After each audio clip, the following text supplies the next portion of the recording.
the whole world's waiting. Is he going to get in shape and fight? And he told me in person, he whispered in my ear, he said, I'm in the testing pool.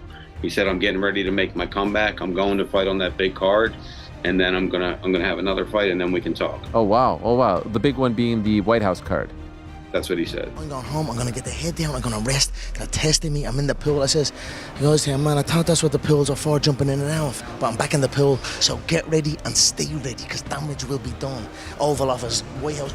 Conor McGregor just stated it, back. And when McGregor speaks, the MMA world listens. But underneath the confident proclamations and comeback buzz, questions remain. Is this the Warrior's return, or simply another installment in a saga out of control? Conor McGregor has officially announced his return, publicly stating that he's back and ready to resume his place in the UFC spotlight. Following months of rumors, sporadic media appearances, and enigmatic social media updates, the ex-double champion has now made it absolutely clear his return is no longer in the abstract. This revelation rekindles the talk surrounding one of the combat sport's most divisive figures, signaling the UFC is set to roll out the red carpet for yet another shock pulpit McGregor headliner in the not-too-distant future. I'm going home, I'm gonna get the head down, I'm gonna rest. They're testing me, I'm in the pool. I says, he goes to him, man, I thought that's what the pools are for, jumping in and out. But I'm back in the pool, so get ready and stay ready, because damage will be done. Oval Office, White House. All indications now are in the direction of Michael Chandler as the man entering the octagon to greet McGregor's return. Chandler has consistently been one to demand the fight, and his recent movement indicates he's fully in preparation mode. From customized callouts to single-minded training clips, Chandler looks determined. For months, he's remained patiently on standby, waiting for this precise time. Now that McGregor has made his intentions known, Chandler appears more determined than ever to formalize and take advantage of the opportunity. Conor McGregor, he kind of hinted that maybe the fighting days are potentially over, focusing on being the president of Ireland. You still want to fight that man. Yeah, I mean, he's making that push for the president of Ireland. You know, we'll see how true it is, how real it is, or how much of a publicity stunt it is. Who knows if he's ever coming back? But you can see by my actions, fighting Oliveira in November and now Paddy in April, I'm not sitting around waiting for Conor. He knows his road back to the UFC goes through me. We have to finish the Ultimate Fighter 31. We still have a contract, both of our names on it, even though he was not a man of his word in showing up. First time he has ever pulled out of a fight was against me in his entire career. I don't think he wants that to be his legacy. However, if he does, I wish him well in his presidency. But if he comes back to the UFC, he's got to fight me. Pressed on the possibility of a fight against Chandler, McGregor did not sidestep the question. He squarely addressed the bout and sounded confident, if not entirely committed to a deadline. Though he didn't specify a precise date, he recognized Chandler as the probable foe and tipped his hand toward already being psychologically locked into the battle. His intonation implied that training either had started or was about to start, and his words were laced with the swagger that those who follow boxing have grown accustomed to, driven by the concept of a victorious, banner-making return. And how do you see that fight going down between you and Chandler? For Chandler, I'm just too slick for him. Too skilled for him. And he's not fought someone like me. I fought someone like him though. Are you talking about Chad Mendes? Just in general, it's the mixed martial arts style, right? That kind of the short wrestler. The short wrestler, it's just kind of MMA, isn't it? Yeah. Throughout the years, so it's not nothing. It ain't nothing peculiar or unsure of. You know, I fought against that stuff many years.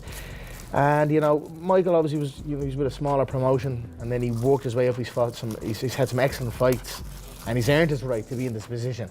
But it'll be my job now on Fight Night to show the levels and show there is much, you know, there's a much higher difference in skill level here, and that's it. So I'm excited to get going. Chandler, never one to be shy of the limelight, reciprocated by announcing a speculative date for the fight, suggesting a late-year blockbuster. While not yet confirmed in any official form via the UFC, Chandler's comments have generated widespread expectation. He addressed like a man with conviction, someone who has been afforded an internal green light and is now counting down until. If the date holds up, the hype is poised to explode into one of the year's most highly promoted fights, with two of the world's most outspoken talkers and entertainers facing each other. January 24th is my wife and I's anniversary, and it just so happens to be a Saturday. So I was like, that seems like let's throw that out there. Let's speak it into existence. January, the turn of the new year. Probably a new, some kind of new TV deal that these guys are working on.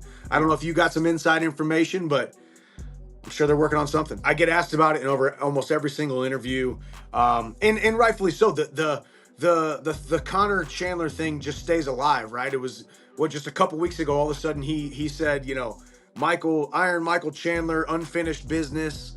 You know, so it's not just the fact that we had the contract, that we were supposed to fight in June. We did the Ultimate Fighter. We have to finish the Ultimate Fighter. It's just like staying alive. So it's one of those deals where obviously I'm not losing sleep at night trying to get the Conor fight, wanting to get the Conor fight. If me and Conor are supposed to fight and he's supposed to come back, it's going to happen, and I don't need to force it.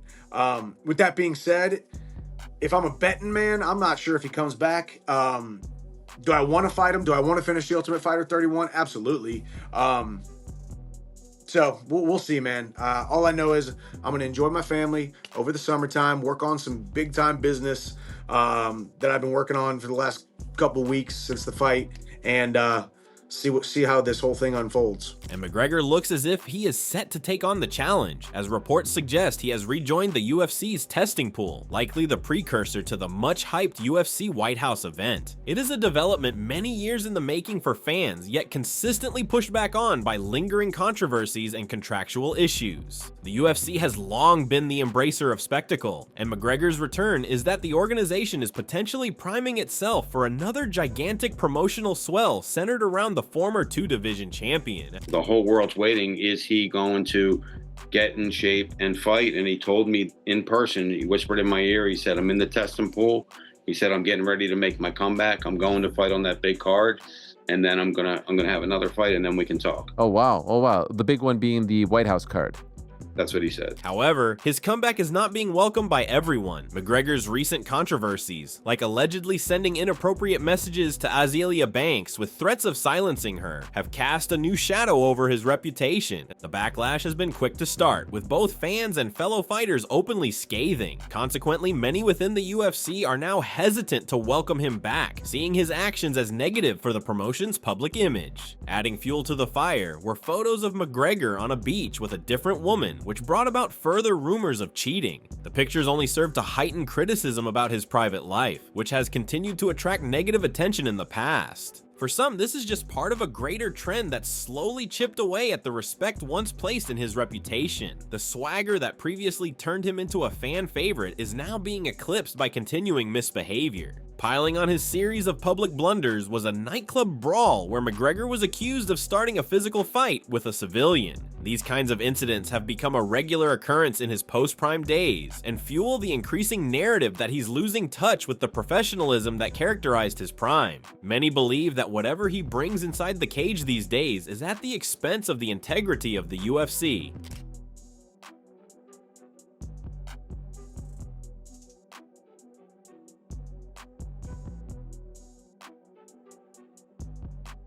Daniel Cormier, a well-known commentator as well as competitor, was highly critical of McGregor's possible return. According to him, it would taint the promotion's reputation, and his opinion reflects a wider fear that accepting McGregor's return, regardless of his drawing power, would create the wrong impression about what the UFC is promoting. Cormier's opinion has paved the way for others within the MMA community to share their disapproval. Conor's not coming back, bro. Conor's done. I saw Conor hit somebody the other day again. He be hitting random people now, man.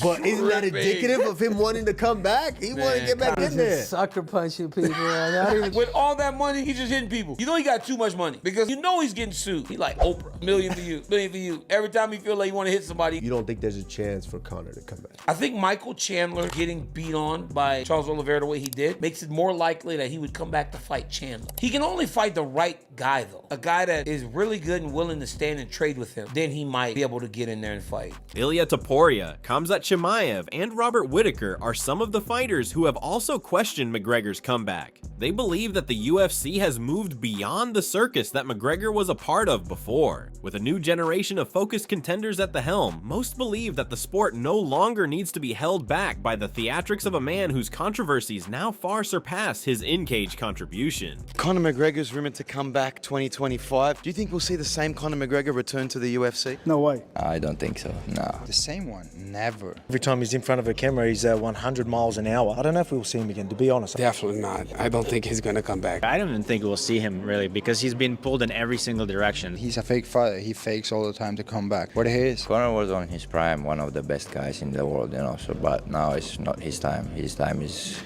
gone. Give $100 million to any fighter, you'll see a different one in the next fight. I don't think so. He has so much money. I think the fire in the eyes he lost. I believe we'll see him fight, and I still believe he's really good. I don't know if we'll ever see the same prime Conor. You think if you had 100 mil, you can be the same in return? You'd never see me again, bro. Okay, no, that's honesty. Joe Rogan further stoked the debate by bringing up McGregor's alleged history with drug abuse. While McGregor's lavish lifestyle has never been a secret, such claims add to the view that he may no longer have the discipline required to compete at the sport's elite level. Critics argue that allowing him to return would risk diminishing the hard-earned respect current fighters bring to the octagon. The thrill of cocaine for some reason is exciting to people who love like exciting things. Like there's something about fighters are adrenaline junkies. They like to be pumped up, and yeah, Conor seems to enjoy it, which is one of the things that makes me think he probably won't come back.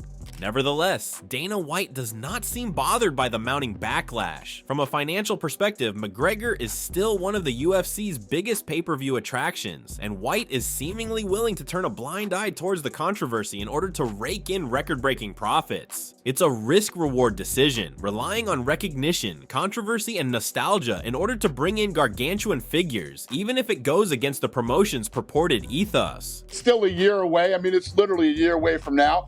So the landscape will change a lot over the next year as far as title holders and, stars and people that pop up. But yeah, I mean, we're looking if we do a Jones and Conor on the same card, plus a lot of other great fights, anything is possible and everything is possible for that card. Conor McGregor's comeback is officially underway, but whether it fuels a career resurgence or pulls the UFC further into controversy is anyone's guess. Love him or hate him, McGregor is once again at the center of the MMA universe. Subscribe now so you won't miss a moment of what's to come.